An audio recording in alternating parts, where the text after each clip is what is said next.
Hello everyone and welcome to a football episode on FIFA Football Friends, and we are doing a fun episode, I guess. We're picking out the best players with a kit number between 1 to 30 for each number. So it may not be necessarily all big 16s, but it should be really exciting. So let's get started.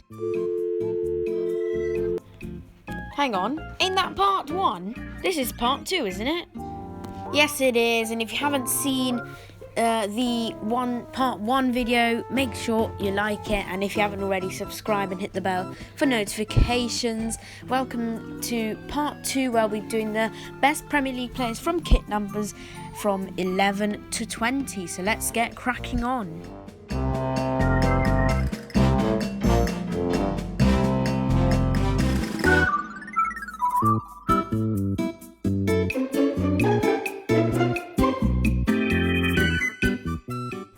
Number 11, Mohamed Salah. A nice easy one to start off with. There's not much competition for this one. Mohamed Salah, one of the best players in the Premier League, and he may have not been the best this season, but he's still racking up the goals. That's what makes him my number 11. Number 12, Luca Digne. Only the second player in this not to be from a top 6 club. But since joining Everton in 2018, Luca Digne has been brilliant, absolutely brilliant so far for Everton, and is definitely their number 1 left back. He hasn't scored many due to injuries, but when he is at his best, he can be absolutely brilliant, and that's what makes him for number 12. Coming close was another Merseyside defender, but for Liverpool, Joe Gomez. Number 13, YERRY MINA.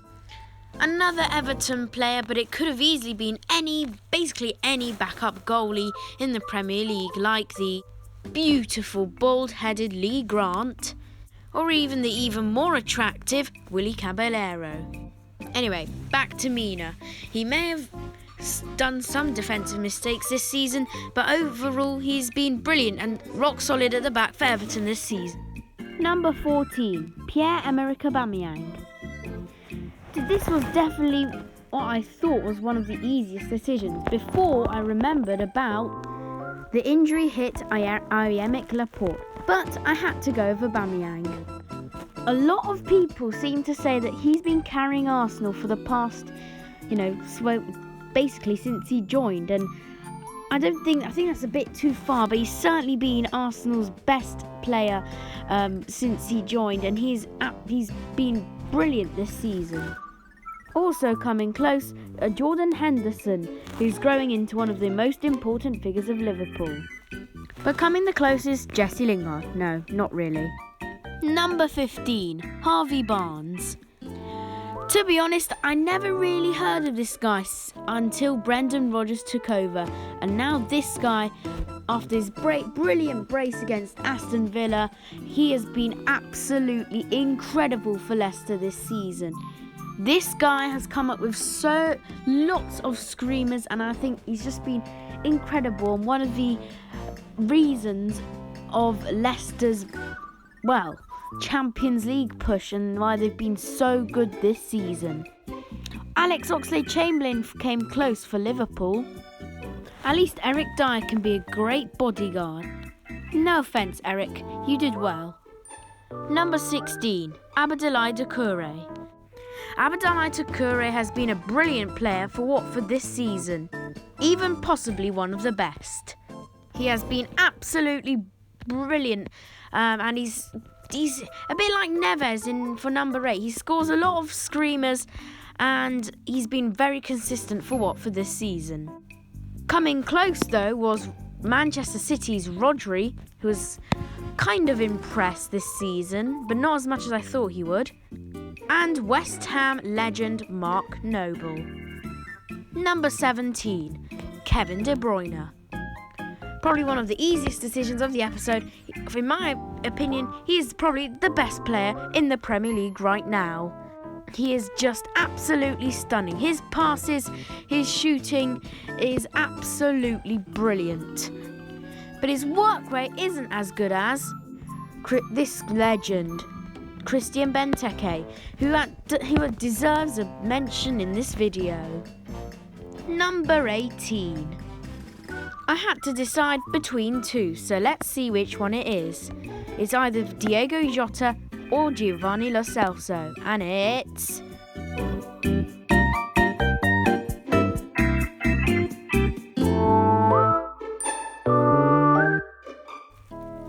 Number 18, Diogo Jota.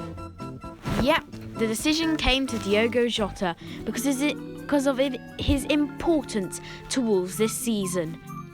He scored a hat-trick against Espanyol in the Europa League, and it just shows how brilliant he's been, not just this season, but since Wolves got promoted to the Premier League.